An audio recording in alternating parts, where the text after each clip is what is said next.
कि उधर हमारे ऊंचे ऊंचे पर्वतों, उत्तराखंड ऊंचे ऊंचे पर्वतों में बैठे श्री केदारनाथ भगवान के मन में भी विचार आया, चलो हम भी प्रभु के दर्शन कराते हैं। तो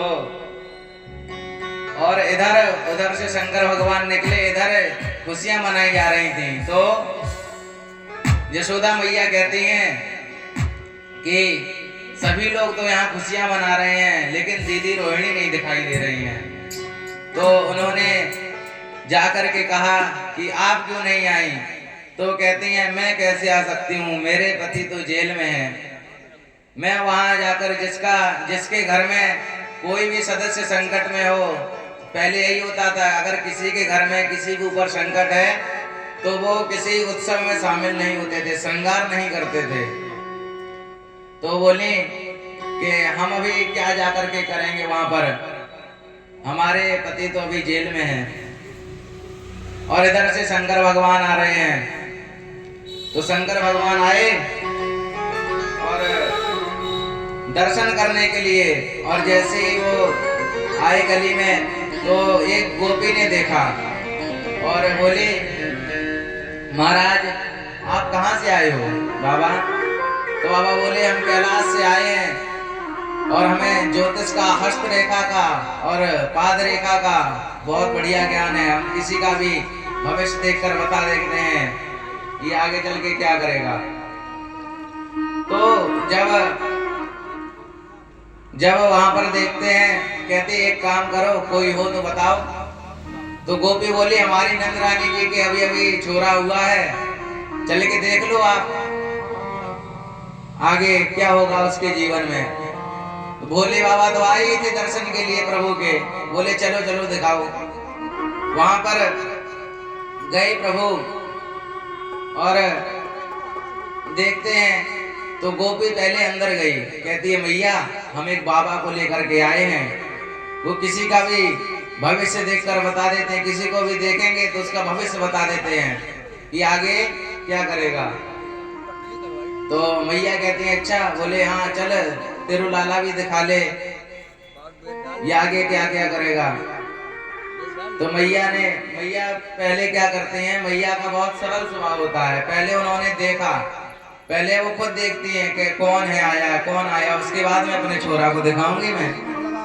तो वो जैसे उन्होंने ऊपर से देखा, अरे भोले बाबा पूरे शरीर में भस्मी लपेटे हुए, गले में नाग नाच रहे हैं, मुन्नों की माला पहने हुए हैं। बोली अरे मैं इसके हाथ में कदे अपना छोरा न दूंगी। तो बोले तो क्यों? क्या बोले? अरे बोले अब तो मैं इसे इन्हें ले आई हूँ, खाली हाथ वापस मुझे के दर्शन तो करा दो। बोले नहीं, एक काम करो, वो उठा लो, तुम थाली में सजा के ले आओ, उसमें रत्न लाओ, मेवाएं लाओ। अरे दे दो बाबा को, चला जाएगा, जोगी तो है। लेकर के आई मैया बाहर, दिए। शंकर भगवान कहते हैं मैया ने कहा लाओ अपना झोला आगे करो। भगवान कहते हैं क्यों मैया, झोला में क्या लाला देवेगी? मैया बोली लाला आला न दे रही, भिक्षा लाई हूं।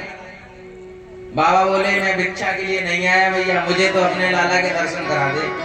बोले अपना होलिया देख रखा है बाबा, इतनी बड़ी बड़ी जटाएं, भस्म नाग लपेट रखो है, छोरा डर जाएगा। तो बोले बाबा कहते भैया तू अभी नादान है, तू ना जाने मेरे गले में तो एक ही नाग है, तेरा ये छोरा है ये तो 1000 फन वाली नाग पे शोभे। मैया कहते शोभे तेरे पिताजी। शंकर भगवान कहते हमारी तो पिताजी हैं। अपना त्रिशूल गाड़ लिया, बैठ गए। मैया भी चली गई अंदर। और उसके बाद में जब अंदर गई तो भगवान शंकर ने आंख बंद करके देखा, प्रभु पालने में खेल रहे थे, हंस रहे थे। भगवान कहते हैं आपकी माया है, आप ही नहीं बुलाना चाहते मुझे। तो कृष्ण भगवान ने जैसे ये देखा तो प्रभु रोने लगे वहां पर। तो रोने लगे, इतनी तेज रोए कि मैया कह रही नजर उतारो, कोई इसे कुछ खिलाओ पिलाओ। दूध पिला रहे हैं, कुछ नहीं, लाला जो भी खा रहे सब बाहर निकाल दे रहे मुंह से। तो गोपी बोली मैया जोगी को तेने दर्शन ना कराए, करा दो को दर्शन। वही कुछ कह के गओ को, अबे ज्यादा दूर ना गओ है, बता बुला लाऊं। बुलाया है, प्रभु कहते हैं जा, मेरे पास टाइम ना है, समय ना है मेरे पास। बोले चलो प्रभु के दर्शन भी होंगे। भोले बाबा ने जैसे इतना सुना नेत्र खोले, बोले चलो। आगे गए, थोड़ी दूर चल के फिर बैठ गए।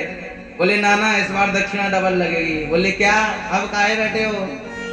बोले अब मैं सिर्फ दर्शन से ना मानूंगो, लाला मैं गोदी में खेलेगो, मैं घुमाऊंगो को। बोले ठीक है तुम महाराज जो कुछ भी करो पर जल्दी घर चलो। जैसे ही घर पे पहुंचे शंकर भगवान, और प्रभु ने जैसे ही अंदर कदम रखा घर के, तो भगवान के आंसू तो बह ही रहे थे और हंसने लगे, मुस्कान आ गई चेहरे पर और हंसने लगे वहां पर। तो सबसे पहले शंकर भगवान ने जैसे ही प्रभु को देखा, तो सबसे पहले यशोदा मैया गोद में प्रभु को लिए थे। गोद में लिए ही लिए उन्होंने यशोदा मैया के सहित प्रभु की 5 परिक्रमा की, 5 परिक्रमा की।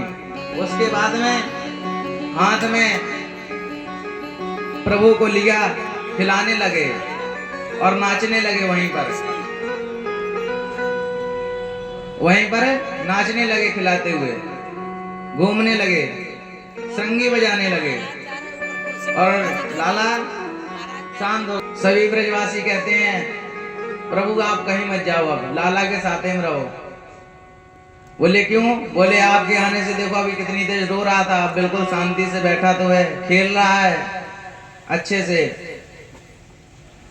तो जैसे ही इतना सुना प्रभु ने, तो आपने प्रभु उनके साथ में ही रहने लगे हमेशा। इसके 2 कारण से प्रभु साथ में रह रहे थे कि पहला लल्ला के दर्शन होते रहते थे, प्रभु के दर्शन हो रहे थे, और दूसरा लल्ला की रक्षा कर रहे थे, कहीं कोई अला बला ना आ जाए।